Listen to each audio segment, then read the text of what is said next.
Istilah kepailitan seringkali masih terasa awam bagi sebagian orang, walau istilah ini sering digunakan dalam dunia bisnis dan usaha. Jadi, apa yang dimaksud dengan kepailitan?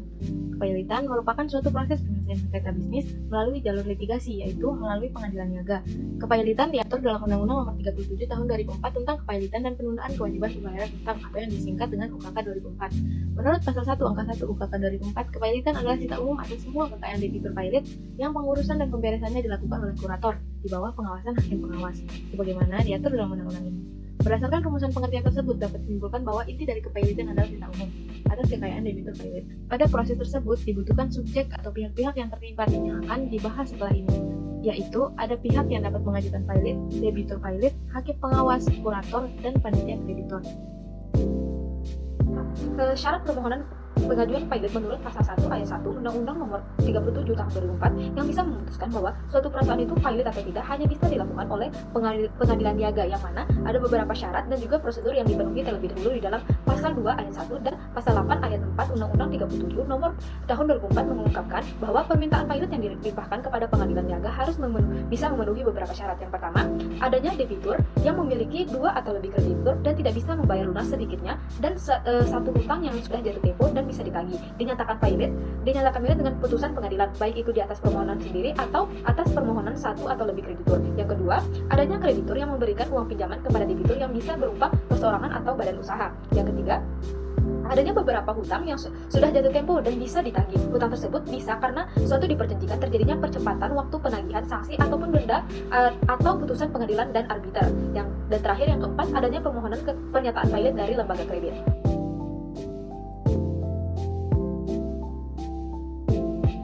Assalamualaikum warahmatullahi wabarakatuh. Halo, saya Yulia Astuti dengan NIM D1A02310 akan menjelaskan materi tentang pihak yang dapat mengajukan kepailitan. Nah, adapun pihak yang dapat mengajukan kepailitan di proses pengajuan kepailitan yang telah ditetapkan Undang-Undang Nomor 32 Tahun 2004, yaitu yang pertama adalah dalam hal debitur, yaitu kepentingan umum, bisa diajukan oleh kejaksaan. Yang kedua, dalam hal debitur yaitu bank, maka pernyataan pailit hanya bisa diajukan oleh Bank Indonesia. Dan yang ketiga, dalam hal debitur yaitu perusahaan efek, bursa efek, lembaga clearing dan penjamin, serta lembaga penyimpanan dan penyelesaian, maka permohonan pernyataan pailit ini hanya bisa diajukan oleh Badan Pengawas Pasar Modal. Dan yang keempat, dalam hal debitur yakni perusahaan asuransi, perusahaan restoransi dan dana pensiun ataupun badan usaha milik negara yang bergerak di bidang kepentingan publik, permohonan pernyataan pailit ini hanya bisa diajukan oleh Menteri Keuangan. Dan yang kedua, berdasarkan pasal 2 ayat 1 sampai 5 Undang-Undang Kepailitan PKPU ditentukan pihak-pihak yang dapat mengajukan permohonan pailit. Yang pertama, pernyataan pailit yang pertama debitur atas permohonannya sendiri, yang kedua atau 2 atau lebih di kreditur, yang ketiga kejaksaan untuk kepentingan umum, dan yang terakhir ada otoritas jasa keuangan. Apa yang dimaksud dengan permohonan pernyataan pailit oleh debitur? Pasal 2 ayat 1 Undang-Undang Kepailitan dan Penundaan Kewajiban Pembayaran Utang menyatakan secara tegas debitur yang mempunyai 2 atau lebih kreditur dan tidak membayar sedikitnya satu utang jauh waktu dan dapat ditagih dapat mengajukan permohonan pernyataan pailit. Dalam istilah bahasa Inggris, permohonan pailit yang diajukan oleh debitur sendiri disebut voluntary petition. Yang kedua, permohonan pernyataan pailit oleh kreditur. Di dalam hukum perikatan, kreditur bermakna sebagai pihak yang berhak atas menuntut pemenuhan suatu prestasi dari pihak debitur. Kreditur memiliki piutang. Piutang sendiri adalah hak untuk menuntut pemenuhan utang atau prestasi. Pasal 1 angka 2 Undang-Undang Kepailitan dan Penundaan Kewajiban Pembayaran Utang menentukan bahwa kreditur adalah orang yang mempunyai piutang karena perjanjian atau undang-undang yang dapat ditagih di muka pengadilan. Dan yang ketiga, permohonan pernyataan pailit oleh kejaksaan. Pasal 2 ayat 3 Undang-Undang Kepailitan dan Penundaan Kewajiban Pembayaran Utang menyatakan bahwa jaksa juga dapat mengajukan permohonan pernyataan pailit terhadap debitur yang tidak membayar utang-utangnya. Assalamualaikum warahmatullahi wabarakatuh. Perkenalkan, nama saya Wahyu Nugroho di Laksono dengan NIM D1A022-598. Jadi saya akan menjelaskan tentang debitur pailit. Debitur pailit adalah debitur yang telah dinyatakan pailit dengan putusan pengadilan. Dan beberapa pasal yang terkait dengan debitur pailit, yang pertama, Pasal 1 ayat 4 Undang-Undang Kepailitan menyatakan tentang debitur pailit adalah debitur yang sudah dinyatakan pailit. Yang kedua, Pasal 21 dan Pasal 22 UUK PKPU menyatakan tentang istri atau suami dari debitur pailit yang menikah dalam persatuan harta. Jika salah satu pasangan suami atau istri dinyatakan pailit, maka keduanya secara bersama-sama memiliki tanggung jawab melakukan pelunasan utang terhadap para kreditornya terbatas dari harta bersama dan harta bawaan dari suami atau istri dari yang memiliki utang. Yang ketiga, Pasal 24 ayat 1 Undang-Undang Kepailitan menyatakan bahwa debitor demi hukum kehilangan haknya untuk menguasai dan mengurus kekayaannya sejak tanggal putusan pernyataan pilot diucapkan. Dan yang keempat, Pasal 10 Undang-Undang Kepailitan PKPU menyatakan tentang permohonan pernyataan pilot dan tanggung jawab pemanggilan oleh kreditor, Kejaksaan, Bank Indonesia, Badan Pengawas Pasar Modal, atau Menteri Keuangan. Ada beberapa poin terkait dengan debitor pilot. Yang pertama, debitor pilot tidak boleh meninggalkan domisilinya tanpa izin dari hakim pengawas. Yang kedua, kurator balai harta peninggalan atau perseorangan yang diangkat oleh pengadilan untuk mengurus harta debitor pilot di bawah pengawasan hakim pengawas.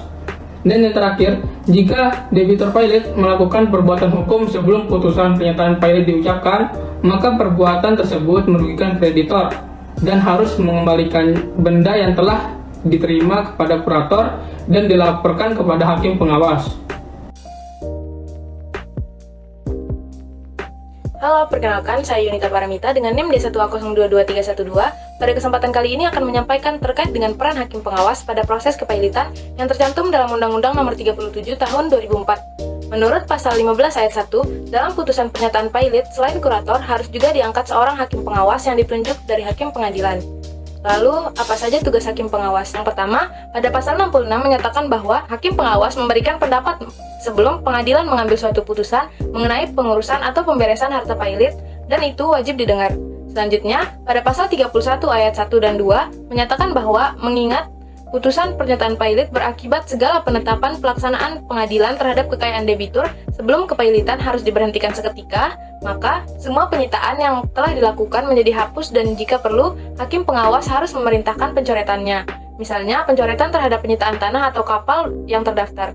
Selanjutnya, pada pasal 67 ayat 1 menyatakan bahwa hakim pengawas berwenang untuk mendengar keterangan saksi atau memerintahkan penyelidikan oleh para ahli untuk memperoleh kejelasan tentang segala hal mengenai kepailitan. Selanjutnya, dalam pasal 85 ayat 1 dinyatakan bahwa dalam rapat kreditur, tugas hakim pengawas bertindak sebagai ketua. Selanjutnya, pada pasal 86 ayat 1 dinyatakan hakim pengawas menentukan hari, tanggal, waktu, dan tempat rapat kreditur pertama yang harus diselenggarakan dalam jangka waktu paling lambat 30 hari setelah tanggal putusan pilot diucapkan. Yang terakhir, pada pasal 113 ayat 1 dinyatakan dalam hal pencocokan piutang paling lambat 14 hari setelah putusan pernyataan pilot diucapkan.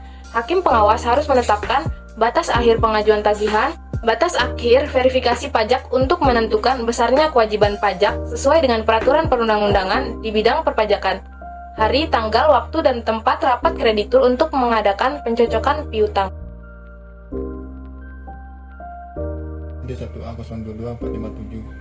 Saya di sini akan menjelaskan tentang kurator. Kurator adalah otoritas yang selanjutnya akan melakukan pengelolaan terhadap harta kekayaan debitur. Setelah dengan keputusan kepailitan, debitur tidak memiliki kewenangan lagi untuk mengelola kekayaan dan harta kekayaan debitur telah berada dalam sitaan umum. Tugas kurator setidaknya ada 3 jenis penugasan yang dapat diberikan kepada kurator dalam hal proses kepailitan atau dan PKPU, yaitu 1. Kurator sementara. Kurator sementara ditunjukkan dengan tujuan untuk mencegah kemungkinan debitur melakukan tindakan yang mungkin mendapat merugikan hartanya selama jalannya proses berbicara pada pengadilan sebelum debitur dinyatakan pilot. Tugas utama kreditur sementara adalah mengawasi pengelolaan usaha debitur dan pembayaran kepada kreditur, pengalihan atau penggunaan kekayaan debitur yang dalam kepailitan merupakan wewenang kurator. 2. Pengurus ditunjukkan dalam hal adanya PKPU. Tugas pengurus hanya sebatas menyelenggarakan pengadministrasian proses PKPU, misalnya melaksanakan pengumuman, mengundang rapat kreditur, ditambah dengan pengawasan kegiatan pengelolaan usaha yang dilakukan oleh debitur dengan tujuan agar debitur tidak melakukan hal-hal yang mungkin dapat merugikan hartanya. Pengurus yang dia angkat harus independen dan tidak memiliki benturan kepentingan dengan debitur atau kreditur. Yang dapat menjadi pengurus adalah orang perorangan yang domisili di wilayah negara Republik Indonesia yang memiliki keahlian khusus yang dibutuhkan dalam rangka mengurus harta debitur dan terdaftar pada Kementerian Hukum dan HAM. Pengurus bertanggung jawab terhadap kesalahan atau kelalaian dalam melaksanakan tugas pengurusan yang menyebabkan kerugian terhadap harta debitur. 3. Kulator. Kulator diangkat pada saat debitur dinyatakan pailit sebagai akibat dari keadaan pailit. Sejak tanggal keputusan pernyataan pailit diucapkan, debitur kehilangan hak untuk menguasai dan mengurus harta kekayaan yang termasuk dalam harta pailit. Oleh karena itu, kewenangan pengelolaan harta jatuh di tangan kulator. Dari 3 jenis kulator dalam melaksanakan pengurusan dan pemberesan dapat disaksikan tugas utama kulator sebagai berikut. 1. Melakukan tugas administrasi. 2. Mengurus harta pailit berdasarkan pasal 24 dan pasal 69 Undang-Undang nomor 37/2024. 3. Melakukan penjualan dan pemberesan. Dasar hukumnya itu Undang-Undang nomor 37 tahun 2004 tentang kepailitan dan penundaan kewenangan membayar hutang. Pasal 1 angka 5, kulator adalah balai harta peninggalan atau orang perorangan yang diangkat oleh pengadilan untuk mengurus dan membereskan harta debitur pailit di bawah pengawasan hakim pengawas sesuai dengan undang-undang ini. 2.